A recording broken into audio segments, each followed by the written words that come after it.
Good morning and welcome to the second edition of First in Future, Connecting in Crisis. I'm Leslie Boney with the Institute for Emerging Issues at NC State University.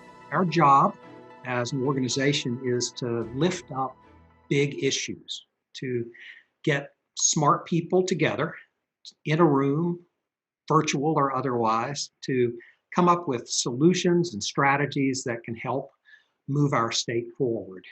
We're in the middle of a 3-year project called Reconnect NC, and we chose the name. I don't think we realized exactly how important that name was going to be to North Carolina as we move into 2020. If you'd like to find out more information about Reconnect NC, we'll hope you'll go to our website, emergingissues.org, for more information.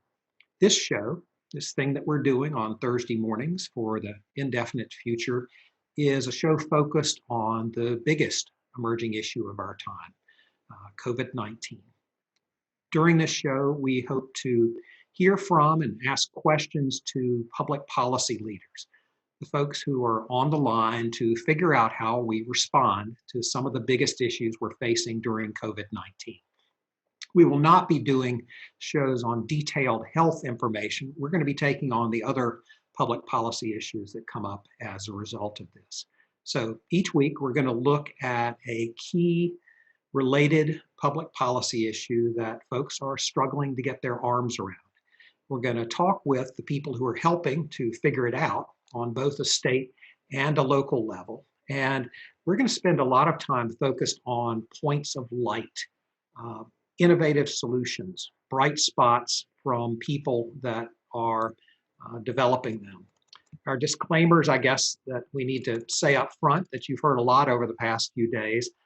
We are not in a TV production studio. We are doing this via Zoom. It's possible at times in the background you'll hear cat fights or kid fights or audio challenges or video challenges. Our goal is to get good information and ideas out as quickly as possible. I'd like to welcome our viewers. This is the first one we've taped live, and so we're looking for your questions. The viewers will be muted, but we ask you to use the chat function. For those of you who have not used Zoom as much, that's in the lower, if you hover over the lower toolbar, you'll see the chat function. If you click on that, you can type in your questions there. I'll be looking at that, and then I'll be adding in those questions as we get them.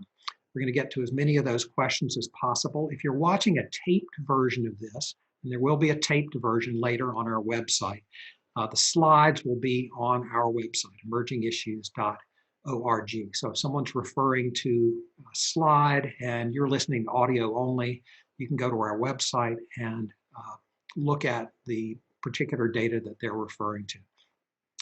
Today's show is about what we're calling the online learning dilemma. It is one of the hottest issues facing the state. How are students and teachers dealing with learning that almost overnight went almost fully online? We're going to look at it from a K through 12 perspective, from the perspective of community colleges, and from the university perspective. So, how many people are we talking about? The rough math adds up to about 2.6 million students across our K through 12 community college and university systems, and all of their teachers and instructors. If you add it up, it's a little more than a quarter of the people in our state right now that are trying to figure it out.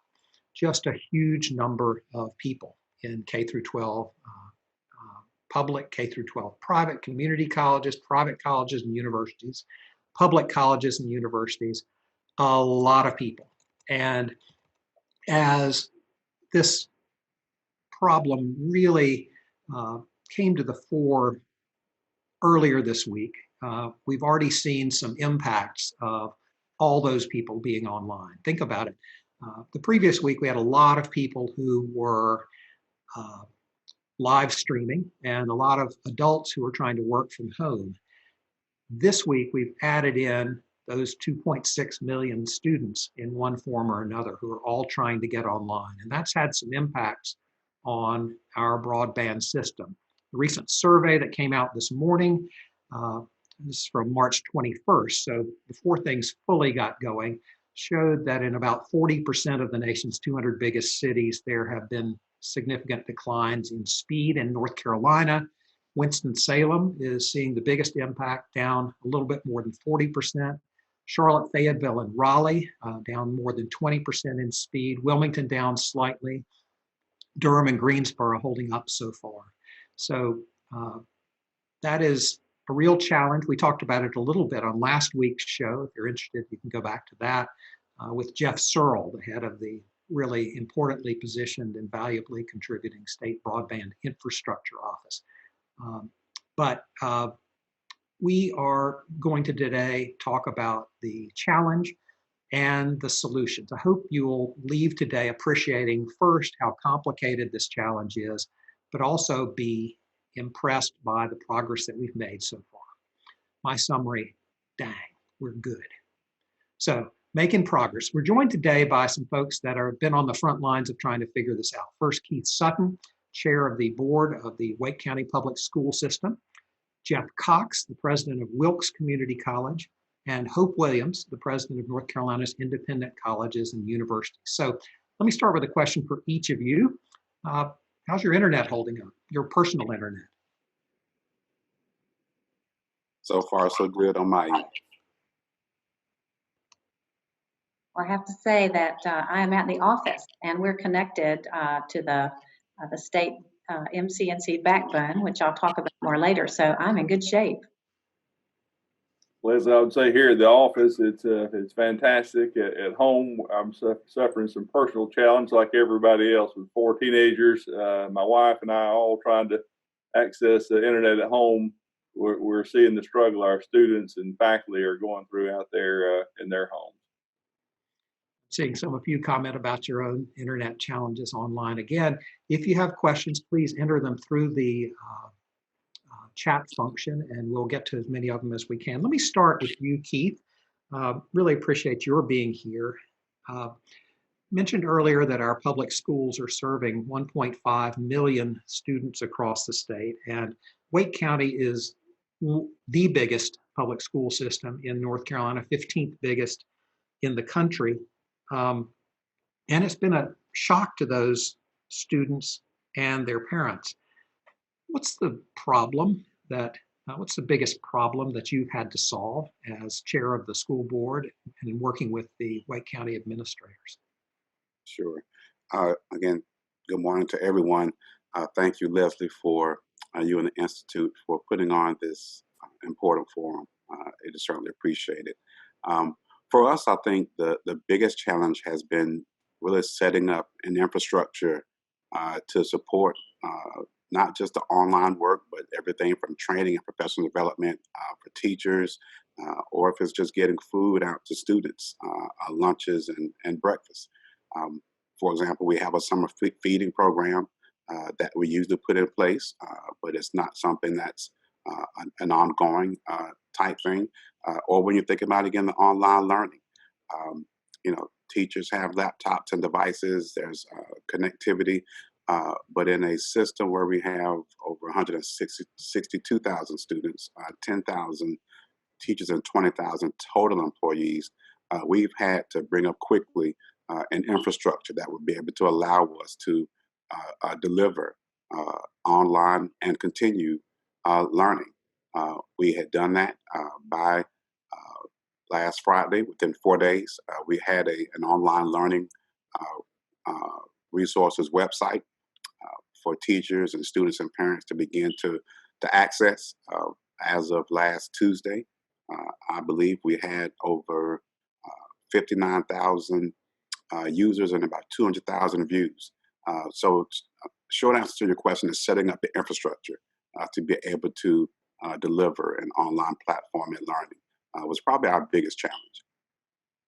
Yeah, so there's a slide up now that just sort of parses the problem into pieces parts, and you've alluded to all 3 of these, but maybe just say a little bit more about food distribution. Looks like more than 50,000 students in Wake County were on free and reduced lunch, and many of them were counting on a breakfast and lunch from somewhere, and suddenly that whole system has sort of been shuffled a little bit. How did you think about food distribution? Yeah, well, you're right. We had about 50,000 students at an on-free and reduced lunch in about 45 of our schools. Over half of those students in 45 schools are on free and reduced lunch. So we do a universal breakfast and lunch in several of our schools. As of Tuesday this week, we had served about 17,000 meals to students. That was from the work of our nutrition staff in Wake County Public Schools, along with various partners in the community as well that have chipped in and helped us to provide meals to students. So we're up and running with respect to meals. Many of our cafeteria nutrition staff are working in the production of that food, some in distribution. We're looking at some of the more remote areas of the county, if you will, where we have some more rural challenges to look at increasing more distribution points, particularly in areas such as Eastern Wake and some others, those that are further out than some of the suburban distribution sites that we have had. So we're now looking at sort of where are the holes, where are the gaps, and how we can get even more food out to students and families across Wake County. I'm guessing you're also hearing about approaches that other places are taking. Earlier this week, I heard about Davidson County was using school buses, I think, to distribute meals. Other innovative ideas you're starting to hear about or things that you're considering that might help more with that food distribution? Well, we've got a lot of partners that are looking to help. Some churches, restaurants, even some of our local award-winning chefs have volunteered to help. So what we're looking at is how they might be able to provide dinner to some of the families and sort of complement what we're doing here in Wake County. Most of our feeding programs take care of breakfast and lunch. But what we're asking partners is if they can help with providing a dinner meal. That would really complement what we're doing, but also take some of the pressure off of our staff and faculty in terms of helping to be able to serve. So one area that we're thinking about. So big announcement earlier this week was that Wake County had figured out a way to offer to anyone who didn't have, any student that didn't have internet, some sort of device in their home. Huge breakthrough, amazing announcement. Can you talk about how you figured that out and how you're getting the word out to people that this possibility is out there? Yeah, well, right now we have teachers starting Monday, but many teachers have already begun to one, do a wellness check and just checking in with students, seeing how they're doing. The students I'm hearing are loving the fact that their teachers are emailing and calling. I think some did some community drive-bys I've read about yesterday or day before in East Wake. And so once these teachers are doing a wellness check, they're also assessing for availability of devices, quality of, or if they have connectivity and the quality of that connectivity. Some homes may have one laptop or iPad, but you might have 3 students in one home. So we're sort of, again, assessing what the need is, and then as teachers and principals get back to us with what the need availability is, we're looking at trying to make sure that each student has a device. We have put on order some 10,000 devices. We sent an order out this week for 10,000 new devices that we hope will get here fairly soon. We're also going back into the school buildings. Obviously, we have a lot of devices on our device carts that are used in the classroom. So we're going to get those devices out of the buildings and redistribute those out to students as opposed to having them sit in a closed building right now. So between those that are in the building, the new ones that we'll receive on order shortly, we feel like we'll be able to take care of all of our students. Right now, we're not a one-to-one district. And so trying to get a device for 162,000 students is a little bit more challenging from a resource standpoint, as some of our smaller counterparts and charter schools have been able to do, just simply because they're much smaller. But we think within a couple of weeks, we should be pretty close to making sure that every student has access, or at least every family, every household has access to at least one device, hopefully more than that.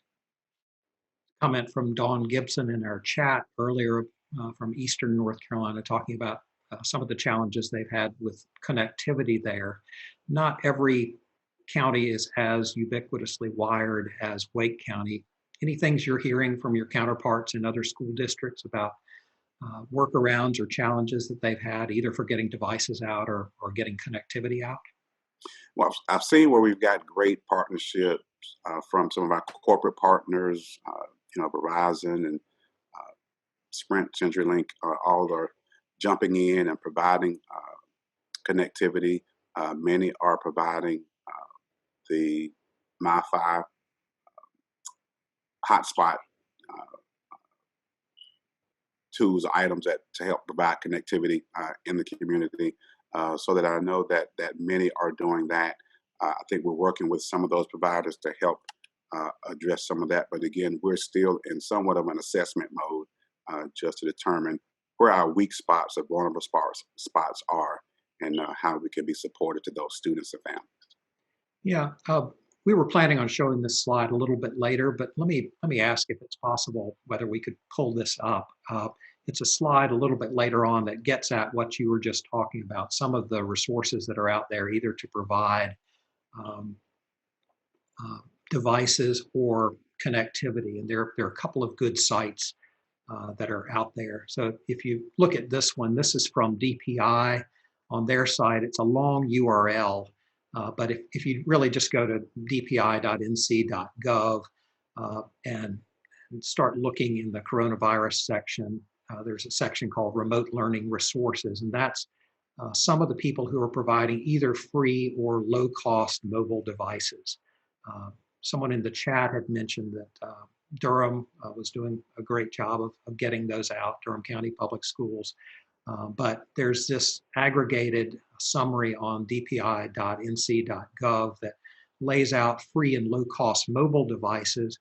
And then there's the question of service. And Spectrum was sort of first out of the box on that. But since then, the State Broadband Infrastructure Office lays out 13 other providers that are providing affordable service. So this gets at what Keith was talking about, the sort of coming together that we're seeing, both people that are providing devices for people. It's really hard to do, for example, a paper totally on your phone. You can't really type a long paper on your phone, for example. And so devices are important. And as Keith mentioned, connectivity is really important, and there are people coming together. And we'll show that slide a little bit later on as well, but wanted you to have that. Keith, just a couple more questions. What is this? What kind of pressure does this put on parents? You talked about in your earlier comments, the important, you've had to re-educate or help a lot of teachers get online, but what's the role of parents in this? A lot of them haven't been in the classroom, and now they're being asked to sort of help their children in a new way with their online learning. What have you heard from them? Well, what we're hearing from parents is quite frankly, they want students to continue learning, but they want students to have new content. What we had pushed out in this first week was supplemental material and review, follow up, and what we've heard from parents is, no, we want new content, and so that was a little bit of a surprise to us, but I mean not much, because obviously you have seniors and those who want to continue learning. There are a lot of challenges to us in providing new content. Just one, how do you provide online learning, for example, to a kindergarten student? How do you provide online learning to or in classes such as chemistry or biology? A little bit more challenging for those. And I would say too, I think, and as we get into the conversation with some of our other guests here on the call, in K-12, there's I think a large value on the teacher experience and having sort of that face-to-face connection with teachers. So we rely on that relationship and personal contact with teachers. And we're not built like colleges and universities with an online platform and sort of relying on every student having a laptop and more of the one-to-one connection. We don't have the larger classes that you have in a university setting. And in the university setting, as we've all experienced, much of the learning is on your own personal student accountability. And if you don't get a lesson, a course, or don't understand something, it's up to you to go and set office hours, and you find the professor and get what you need. Where in K-12, more of that accountability and responsibility is on the teacher for that learning and instruction. And so it's a different dynamic, but I'm pleased to say that our teachers are up for the challenge. They're ready. Many of them are used to working on Google Classroom, Google Hangout, and some of the other platforms, and have said to us, we can do this. We want to deliver new content. And well, we have said, tell us what you need and we'll support. And so we're really looking at how we can continue with online learning and new content specifically and moving forward with that. So, but to answer your question, I think that's the role that parents are looking at, is how they can assist their children in receiving and processing learning new content with the support of and guidance of teachers and the support of parents in it as well. So I think what we'll see is a more well-rounded, learning environment that will involve teachers as well as, or more so, parents and community in that. Thank you. Some great comments on chat about creative ways that people are using the assets of the school system to deliver food to people and other creative workarounds. If you're interested in that, you can scroll through the chat. And if you have questions for Keith, we're gonna come back to him at the end and just give you a chance to ask a number of questions. But for now, let's move on to Jeff Cox. Jeff, thank you for being with us. Can you give us a little bit of a sense about the size of the North Carolina Community College system, but also Wilkes, and the size of the challenge that you've been facing as we try to go online? Well, thanks, Leslie, for putting on this forum this morning. It's an important conversation for us to be having. I do think, our challenge is all about just the scale and complexity of the student body that we're dealing with. We're the community college system collectively is serving 680,000 students a year. That's about 1 out of 15 North Carolinians are engaged with the community college in some way. This past year, we had about 31% or so of the students, of the total FTE earned through the community college system was online last year. And of course, now we are converting that to nearly 100% online. So it's a huge scale problem, but then the complexity is just as real. If you think about the community colleges in particular, all the different student types we have, from high school dually enrolled students to seniors to all kinds of different students with different needs. Think about the locations we're serving in the high schools. Of course, now those students at home, but we have all of our 58 campuses plus more extended campuses. But we're also in the prisons. We're in business and industry. We're out in the fire departments and police departments and rescue and EMS. Our instructor backgrounds, we've got very varied backgrounds. So some of our more academic content, core curriculum folks are pretty ready for this adjustment, but then we've got folks who are in the technical fields who've never taught an online course. And so the adjustment for those folks to come out of the welding shop and into an online format when they've just never done that has been quite a challenge. However, I'll say I've been amazed by the resilience of our faculty and staff and their willingness to say, you know what, this is complicated, but we're gonna find a way. So that's been amazing.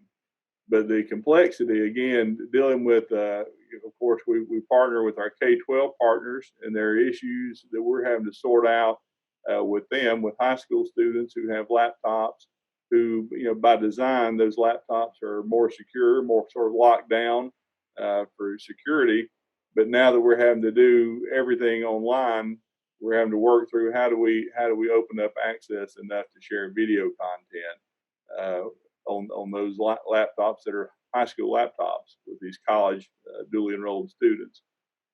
Same time, Leslie, we've got issues that require intense collaboration with our university partners. One issue we're exploring right now is whether or not we might look at a pass-fail option with our grading. As imperfect as this solution that we're finding with online learning, we're wondering about the potential of offering students an option of pass-fail. Well, if we did that, we can't do that in a vacuum at the community college, particularly with the college transfer courses. We need to collaborate with our university partners to know, in this particular circumstance, would they accept that transfer credit. So just there's so many little nuances to the problem that we're facing. It's just that I think it's not a single issue. It's the complexity of all the issues. Just one other thing I would note is the governing boards that we have. It's not just the SAC COC accreditation board for all of us, but we've got a lot of individual governing boards over things like the nursing program, or respiratory therapy, or radiography. All these different accrediting boards, again, have their own standards, and they've been largely willing to work with us, but we can't make decisions in a vacuum, and so we're just going to work this out for our students. We're having to work with a lot of different partners. All right, so that gets back to an accountability issue that came up a little bit earlier in the chat, and that's the question. If you have a nurse who's in this situation, you want to make sure that nurse graduates, but you don't want the nurse to graduate without knowing the material. Right. And so, on a high school, community college, and university level, you really want to have people continue to make progress toward degrees, but you want to make sure that the degrees still mean something, even though the learning is hard right now. So you want a certified welder to be a certified welder. You want a certified nurse assistant to be a certified nurse assistant. So you've still got to get through all that content in the same way, but you've suddenly got to deliver it through a different mechanism. Right, and Leslie, and that's really right at the heart of the challenge for us. A lot of at the community colleges, a lot of our content by design is a very hands-on curriculum, particularly in things like the two examples we just shared. On one side, the technical field of welding, none of us want to jump in a car and ride down the road with welds secured by someone who did 100% of their curriculum online and never actually ran a bead along a piece of steel. So we had the good fortune that when this crisis hit, we'd already had a fair amount of the hands-on lab hours where students were able to engage in that face-to-face content. But ideally, we'd love to be able to get back before the semester wraps up to finish up some lab content face-to-face. And we may have some students who this spring semester just aren't quite able to finish because of the lack of being able to get back and complete some of those hands-on components. So we may have to do some creative things with scheduling to look at extending into the summer term, for example, to complete some of those courses. The vast majority we're going to be able to complete and complete on time this spring semester, and that's certainly how we're working with our instructors to do that. But we're leaving open the possibility that there may be some where that's just not feasible, or it's just not fair to the students to say we're going to go ahead and pass you through. The students want to know they've got the skills they need to go out and earn a living. Yeah, we want to make sure validation from that. Lots of validation from that in the chat. People concerned that on the one hand, you want people to have be able to continue to make that progress. On the other hand, you want them to be fully licensed, fully credential. Again, it's a complex problem, and it requires a lot of people at the table having conversation. The healthcare profession is a great example. There's a push to go ahead and graduate some of the nursing students and get them out in the field to be on the front lines combating this. But what does that look like, and how do we work through that with again, our university partners, those accrediting boards, the public health agencies out there in North Carolina.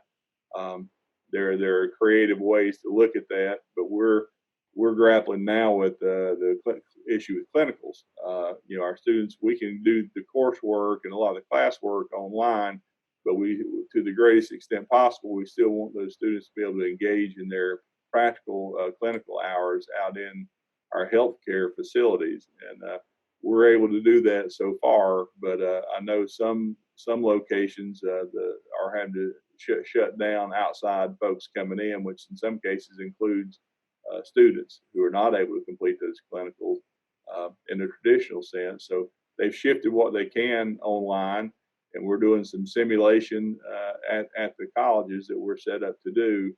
But again, we want to be able to do as much of that in the actual setting as we can. Yeah, there's a question from AC Gimlin 744. Don't know who that is, but thank you for the question about how you're thinking about helping people out with tuition who might now need an extra semester. What's your policy, or how are you thinking through that challenge? Well, we're certainly encouraging all of our students to continue on and persevere, and helping them and providing every resource we can to them to kind of stick with us, hang in there, and finish this semester. We do have the possibility of taking for students who just aren't able to pull it together and are just not going to be able to stay on and complete in this new online format. There's a potential for being able to forward their tuition to a future semester, so that they could come back and complete either in the summer or maybe in the fall. So that's something statewide I think we're looking at and trying again to grapple with, to figure out what's the right way to handle this from a resource perspective with the students. But the vast majority of our students are saying we're gonna stick it out. We'll get through this together. So that's certainly the message we're trying to get out, and we think we'll get the vast majority of them across the finish line. What's an inspiring story you've heard so far from a student or a faculty member that could leave us with some joy in our hearts? What's something you've heard about, that a problem somebody solved or a creative solution they've come up with? Well, we worked hard, as has everyone, to provide as many resources as the college as we can. But I heard a situation where an individual student didn't have a laptop, and one of our faculty members, who wants to remain anonymous, went into her own pocketbook and made sure that that student had a device. So she's making the payments on this student's laptop, so he can continue his courses. And nobody asked her to do that. The student didn't even ask her to do that, but she saw a need and she just stepped in and filled the void. So stories like that, these crises, brings out the very best in people. It's tough times, but I'm telling you, the resilience of our students and our faculty and staff have inspired me to keep the faith. Yeah, I wanted to show people how they can learn more about what you're talking about. We're going to turn to Hope Williams in just a second, but just wanted to make sure people knew how to get in touch with either Wilkes Community College if you have a specific question about that, or the community college system overall. They both have great resources on them. I hope you'll take a chance to look at those and see some of the creative things they're doing to follow up on this really important issue. Jeff, we'll come back to you with any remaining questions as we have a chance, but I wanted to bring in Hope Williams because a lot of the issues you've just been talking about are faced by universities as well. Hope, thank you for being with us. Delighted to be here. So Jeff was just talking about lab courses, hands-on courses, the challenges of making sure that students are fully up on learning. there is a set of independent colleges and universities in the state that has been up to their necks trying to figure all this out over the past week. Can you maybe just start with an overview of where these places are and how many people are involved through the independent colleges and universities? Absolutely. Across North Carolina, and I think we have a slide about that, showing that we have, as you can see on the slide, we have all the way from our western colleges and universities, and then for all the way across the state and into our eastern North Carolina areas. And we are very fortunate to have 90,000 students enrolled. About 70,000 of those are undergraduates and 20,000 graduate and professional students. And just to give you a picture of this impact on the state, we award 1 1/3 baccalaureate degrees in North Carolina and 1 1/3 graduate and professional degrees. And all of that is made possible by these incredible 66,000 employees that we have, which combined makes us actually the largest private employer in the state when you put us all together. So there's a lot going on in private higher education, and so much of that is focused on residential learning. So one of the challenges, of course, and especially some of our colleges and universities already do a lot of online learning. We have international programs, for example, with students who are in the class but located all over the world. And so when you have a program like that, obviously it has to be online. And we have a lot of other online programs. We have a lot of in-person programs too, though. In addition to our main campuses, we have programs on our community college campuses, programs on military bases. We work very closely with our cooperative and AVIP high schools with our K-12 folks. And so we are everywhere. And when you precipitously, as we have all had to do, we and UNC, from the 4-year perspective, suddenly have to put everybody online, there is incredible upheaval in figuring out how to make that work. Thank goodness we do have lots of folks who are already doing that kind of thing or are helping others. We have centers for teaching and learning at our colleges and universities who have had to pivot and moved to helping everybody get that remote access. There are wonderful resources out there. We have helped provide some, our individual institutions have, and one of the challenges that we have, though, is how we have great connectivity at our colleges and universities, but how do we get that connectivity back home? And that's a real challenge. But thanks for putting out the slide about the resources for teaching and learning. Many of these resources are resources for in-person learning as well. And as I said, our folks have then turned that perspective now to remote learning so that not only our students, but our faculty, as they move in this direction, will see the various opportunities to gather information, to present it, to provide the materials that students need, the way to assess online, which is different than when you're sitting in front of the person, how you design the courses, which, as was mentioned earlier, it's very different sometimes from in person to how you would design a course to keep that attention. How do you build in the kinds of experiences that students have as they leave class and they're talking with each other around the table, when they're having dinner together, just all the times back in the residence halls? How do you try to build in that type of learning too? Those are some of the challenges that we face, but online learning has come a long way. And we already have a lot of that, as I said, going on.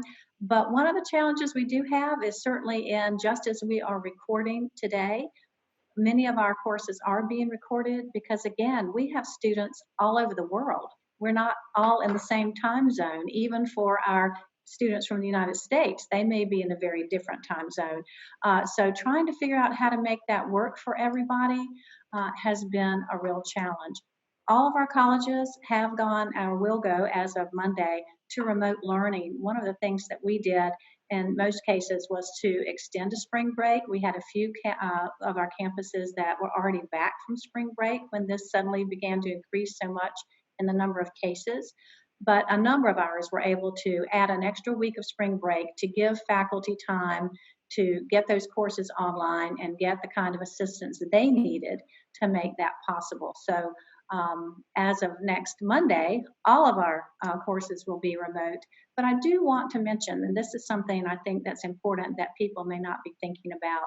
We still, on most all of our campuses, and I think UNC is in a similar position, have a number of students still on our campuses. It's a smaller, much smaller number, but we have a lot of international students, and some of them cannot get back to the country where they're from. Are we going to try to send students back to Italy right now?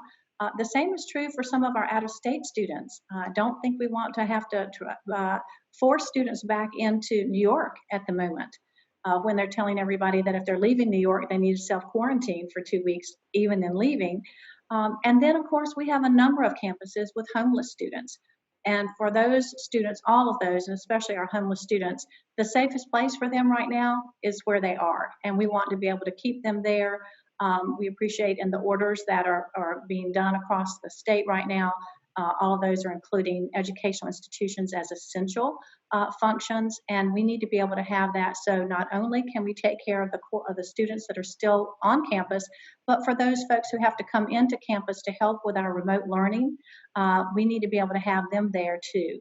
Because as the others were saying, we need to be able to make sure that these students can get through the semester successfully and be able to complete that learning online. We're seeing some great examples lifted up on the chat side of the video conference, and Cramden in Durham has been doing some amazing work in refurbishing computers to get them to people who don't have them. Khajiit has deployed 50,000 LTE hotspots out to people, but between the 90,000 in these independent colleges and universities, the 240,000 at UNC, there are a lot of people who don't necessarily have a wireless solution in their home. What kinds of stories are you hearing from independent colleges and universities about solutions to get them that connectivity or those devices into their homes so that they can take full advantage of this learning? Right, that is an ongoing issue, and many times, I know this is true for K-12 too, often businesses will offer their Wi-Fi free for students, but as we're getting more into social distancing, that's becoming more of an issue. Some of our last mile providers, as was mentioned earlier, are providing either continuous service and will not cut someone off if they're unable to pay, or they're providing it for free. So that's a huge issue. I do think we're so fortunate in North Carolina to have all of our K-12 institutions, and many states don't have all of their K-12 schools connected to the internet. We are fortunate here that we do. We have our community college system, our UNC system, and most of our independent colleges and universities. We have about a third of ours that are in very rural areas, and some of those would have to go through a couple of different providers to get to the MC, what we call the NC backbone of NCREN, which is the North Carolina Research and Education Network. But all of us are connected that way, which provides the speed that I mentioned earlier. And so we've got that backbone in place, and then working with our providers to try to other provider partners to be able to get that connectivity to the homes. But it is still a challenge, and there's no question that just like our K-12 folks, it's not just in North Carolina, of course, it's the ability of our students around the world to be able to connect. I wanted to lift that up because you're chair of the board of MCNC, which is this North Carolina treasure that we have that has put this fiber into now every classroom in North Carolina, and every community college and university in the state is building off of this fat fiber network that we have. Can you talk a little bit about, at the start of this, we mentioned the decline in speeds that we're seeing, 41% speed decline in Winston-Salem. My guess is that without MCNC's network, we'd be seeing a lot more challenges than that. But can you talk from an MCNC standpoint about what we can do about the inevitable decline in speed that's going to come as more and more of these folks are trying to get online at the same time? Well, I certainly want, first of all, to thank the MCNC staff who have been just amazing in being able to help meet the needs of our colleges and universities, our K-12 schools, our community colleges, all of ours, our 2- and 4-year institutions. But also our healthcare providers are also connected, many of them through MCNC, as are some of our public safety folks. So this is a huge backbone of network support for people across the state. And I think that one of the stories we can talk about that is a lift for North Carolina actually came out of a difficult time, and that is one of the reasons that our backbone is so robust here in North Carolina is that some of the stimulus money from the recession that came down from the federal government was matched by our great partners at Golden Leaf, and we were able to build out the network even more. I think even from the point of view of the network that we have now, because of course during the recession, we didn't have to take everything online. So having that much broader network, which is a result of the stimulus funds and the partnership with Golden Leaf and the ability of us to build that out, as what has made it possible for us to have the support and the speed and the ability to serve all of our clients that MCNC serves now. I shudder to think what it would have been like if we had not been able to make those expansions, had to have that expansion and make those improvements. But I think we still have a long way to go. Our providers, last mile providers, are working very hard on that, and they have, through this Keep America Connected effort, tried to make sure that we keep people on. But there are some places in North Carolina, especially up in our mountains, it's very hard to have connectivity in some of those places. Others are in great shape. And so we're all working together on this. But Leslie, unfortunately, there's no one great answer or solution. We turn to everybody, the three guests, and ask you to close with a message of hope for us. Something you've seen that's inspiring you, or that you've seen so far that you think people would be interested in with regard to this connectivity challenge and what you're doing about it. Leslie, I'll jump in, I guess.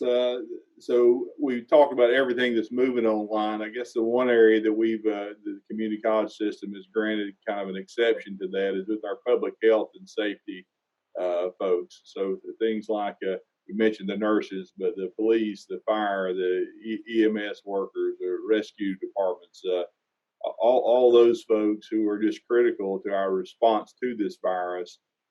Those programs are continuing online where possible, but face to face where necessary, because we've got to be able to continue to provide those frontline workers to help combat this virus. So again, it just speaks to me to the resiliency of our students and our faculty and staff that in spite of the challenges, we're forging ahead. We're going to keep working and do it responsibly and safely.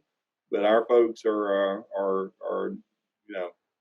they're not they're up for the challenge. So we're proceeding on and inspired daily by all the great things that we're seeing across our whole system. Hope, let me turn to you, and while you speak, we'll just show the contact information for independent colleges and universities. Something you've heard that's exciting. Well, it really is a combination of things, Leslie. I have to say that our hats should be off to our students, all of our students, and I'm talking K-12 through colleges and universities, who are rebounding and pivoting so well to be able to learn in this new environment, to our faculty, many of whom have not done online learning. I mean, one of the things that is a hallmark of our private college universities, especially our smallest ones, and we have a third of our colleges with fewer than 1,000 students, is that individual personal attention, small classes, all of that. Now all of that has changed, and those faculty very quickly have been asked to move online. And then I have to do a shout out as well to, you may have heard that a bill has just passed the U.S. Senate to try to provide assistance to everybody, but including education as well. And that's such an important piece. And we also have folks over in the General Assembly who already, one committee is meeting today to look to see how is it that we can help people bounce back. How do we keep North Carolina in a resilient manner and mode to move forward through this pandemic in which we find ourselves. So I have to say that this is a great example of North Carolinians coming together. That's who we are, and I'm not surprised, but I have to say that it is inspiring, and I think it's going to take all of us continuing to work together this way to get through this. All right, Keith, what's inspired you? You know, I think there have been a lot of people working hard behind the scenes to ensure that we, you know, stay connected and continue learning. But I have to really be inspired by our teachers here in North Carolina. They have, again, just risen to the challenge as they always do. One is just sort of connecting with students, and they found creative ways to reach out to students through email, through telephone calls. I've heard different stories about how teachers have just lifted hearts of their students by reaching out and connecting with their students, and students were surprised, but glad and heartened to hear from their teachers that they reached out to them. But secondly, in terms of just how they have really jumped into the work, if it's helping their colleagues get up to speed with Google Classroom or some of the other technology, saying to us, hey, we're ready to go.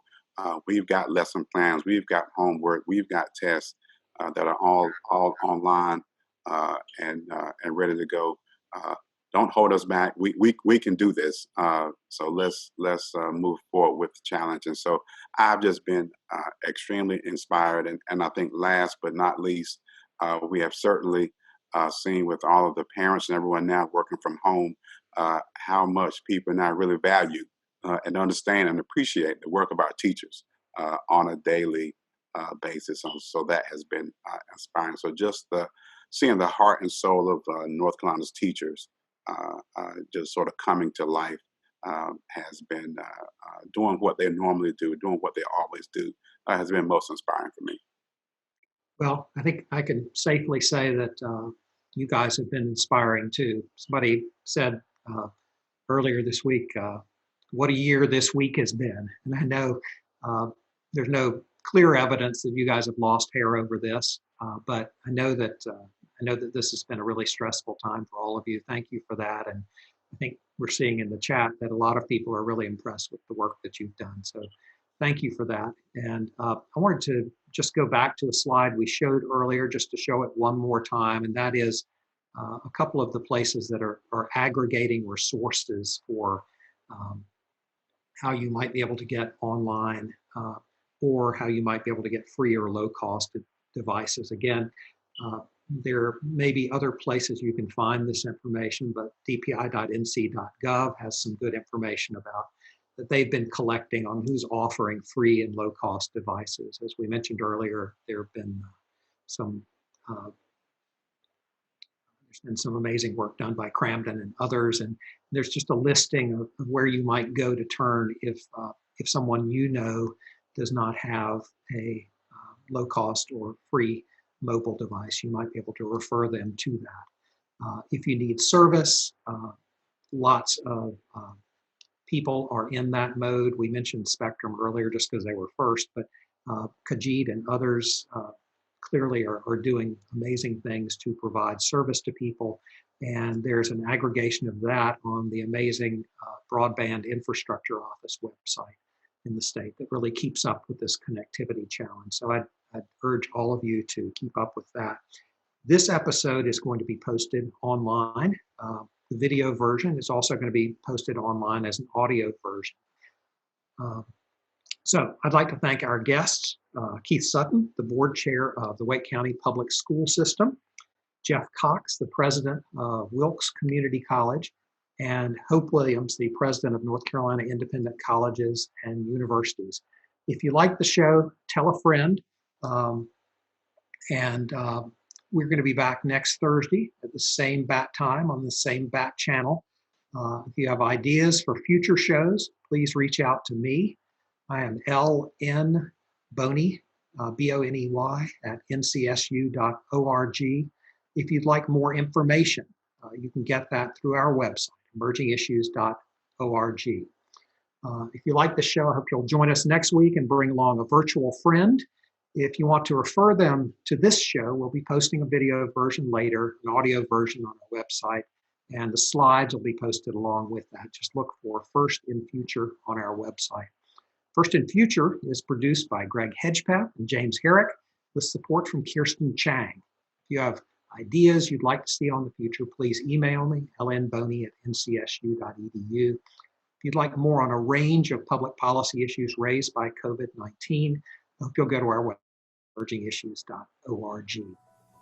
For all of us at the Institute for Emerging Issues at NC State University, we thank you for joining. If you like the show, please tell a friend. We'll be back next Thursday, 9 a.m. I'm Leslie Boney. See you in the future.